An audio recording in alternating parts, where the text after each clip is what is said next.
Barnes. Burrows. A line of Liverpool players on the edge of the area. McMahon.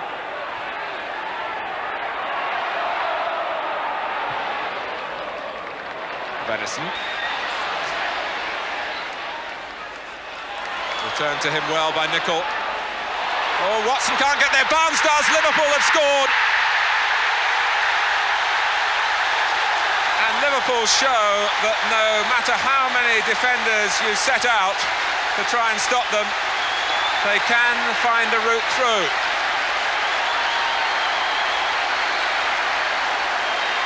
And after the build-up on the right with Nicol and Benison, Barnes reached a ball played behind the defenders. And although Everton hoped for an offside flag, it wasn't forthcoming because Barnes had timed that run brilliantly. Barnes shown the inside route by Snowden. Beardsley, and ball, is that by Watson? Well, certainly the ball came up and hit his hand, and the penalty is given. Everton are a little annoyed because the referee didn't give it straight away. But there was very little doubt about it. There, handball by Dave Watson. And look, the referee said play on first of all, but the linesman had other ideas. And Liverpool here can tighten their grip. Now, Beardsley scored a penalty against Norwich by blasting the ball to the goalkeeper's left. Oh, it goes straight down the middle as Southall went out of the way. 2-0. Sheedy's corner. Oh, free header for Watson. Oh, Nevins hit the bar, and Graham Sharp has headed it in, and Everton are back in it.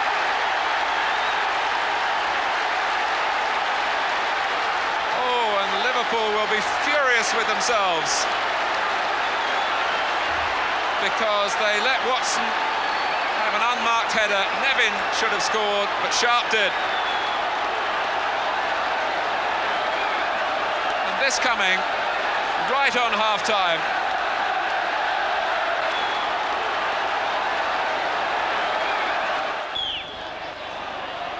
Martin, good football, completely fooled Ward and finds Hughes. And another good ball to McLeod.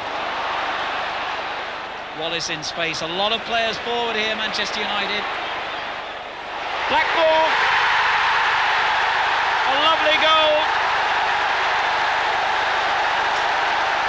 And the man who scored the FA Cup winner at Hereford a week ago has given United the lead. Wallace playing the ball into the danger area, and Blackmore reacted quicker than anyone.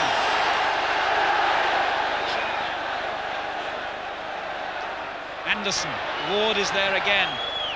The ball laid back for Brightwell to hit it. Oh, what a great goal by Brightwell! A tremendous goal from the youngster who's only playing because Peter Reid is suspended. And now the City fans can celebrate. An absolute belter. Laid back to him. Left foot all the way, like an arrow into the top corner. A beauty. 1-1. A familiar scenario at Forest. Littlewood's cup holders one step from Wembley and moving menacingly towards the top of the table. Clough with that trusty side foot putting them ahead inevitably. Despite investing 1.6 million on Martin in goal and Thorne at centre-back, Palace have still let in 49 goals in 24 games. Here's the 48th. Hodge not firing on all cylinders, but firing well enough. It wasn't to be a repeat of the 5-0 Littlewood show, but Nigel Jensen, the new striker who's been galvanised since Chapman went north, made it 3 with his third in recent games. Laws and Clough scheming things, the quality of the goal making up for the quality of the picture. And just enough time for a Palace sweetener. Thomas, the captain, collecting the interception and feeding Salako, who denied Clough seeing his beloved clean sheet. 3-1.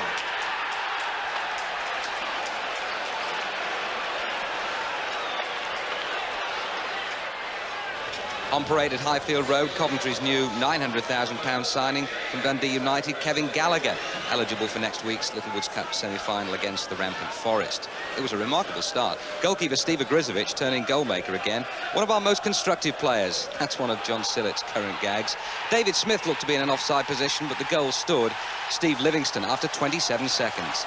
Last time out, he got 4 against Sunderland. A minute and a half later, Chelsea on the retreat again. This is Burrows playing it in for Regis. The save from Bessent. It eventually comes off McAllister, and Coventry just couldn't believe it. Only their 20th in the league all season. Now, Chelsea had only won 1 of their previous 9, but they're made of sterner stuff than that suggests. Watch out for Tony Dorigo coming through onto Dixon's flick. Pick that one out.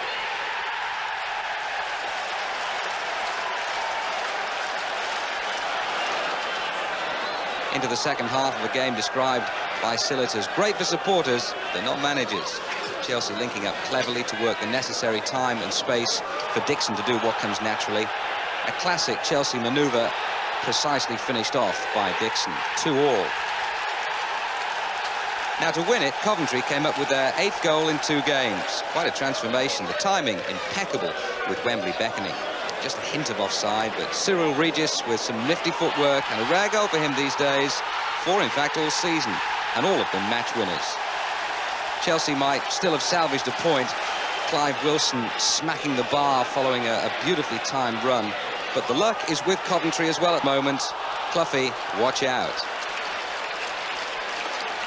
Decidedly not one for the showcase at Hillsborough. A quarter of an hour of controlled aggression from Wednesday at either end of the match, punctuated by an hour of tedium. Hurst's goal on 6 minutes, engineered by Sheridan, was surprisingly the only debit in Millwall's account.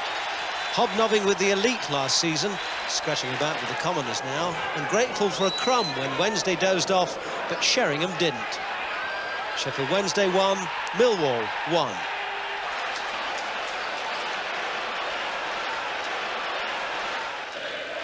Terry Venables obviously anxious about Tottenham's recent form, having gone out of both the cup competitions in a short space of time. Gascoigne flicked it on, and on again by Howells. Lineker chasing here. Lineker's round the goalkeeper, and Lineker has scored!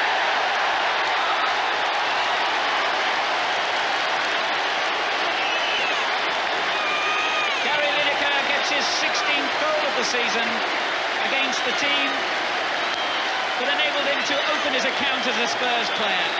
And that was vintage Lineker, moving in ahead of the defender and the goalkeeper, and the finishing immaculate. Gary Lineker's 16th goal of the season just continues his remarkable scoring record. One of the best in the game, as Fleck turns it on to Gordon at the other end. Gordon must equalise, surely! What a great save by Torsver. That looked a goal all the way. Yes, as you say, great run from the middle of the field from Dale Gordon there. Like yourself, I would have fancied him to have scored there, but full marks to the keeper.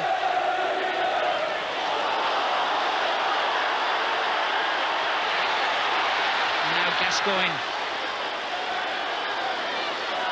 wants to do it all. Gaza. What a character. What an entertainer. And the fans love him. He might drive his manager mad occasionally, but there's nobody who pays their money to come and watch him who are disappointed. Naeem with the corner. Oh, it's gone in! Howells grounded the near post. And the flick was enough to give Spurs a second.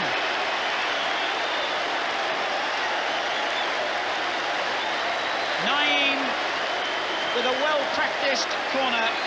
Howells climbed between Gordon and Linnigan, and the header deceived Gunn. On the stroke of half-time, Howells has made it 2-0. But I think there's a feeling around White Hart Lane that Norwich were very unlucky to go in 2 goals adrift at half-time. They've lost 5 of their last 6 away games. They haven't won away since they won at Nottingham Forest back on December the 9th. If they get an early goal in this second half, they're right back in this game. And here's Fleck to Gordon for Van den Hau's interception. And the ball nicked off the toes of Bowen by Naeem. He was a bit lucky then, Naeem. I'm sure he didn't intend that. Walsh for Spurs. Good ball for Lineker. It's got to be 3. Gary Lineker kills Norwich off, surely, in the 2nd minute of the 2nd half. What a through ball run by Paul Walsh. Alan, basically a carbon copy of the first goal. And I would ask, and I'm sure Dave String will ask, where was Andy Linnigan? He's got the spare role at the back. The other 2 boys, Butterworth and Sherwood, are doing the marking job. And he is actually trying to step up on Lineker. And I think the Football League needs a successful Tottenham. Howells with the through ball. Lineker on the end of it. Who else? That could be a penalty. That is a penalty. And I think Lineker will take it. Once again, perfect positioning from Lineker. He's picked his run, he's timed his run. But I mean, really, he's going well wide of the goal, and I can't understand why goalkeepers do that. 3 for Lineker, 4 for Spurs. And Gunn was deceived to the extent that he went the wrong way.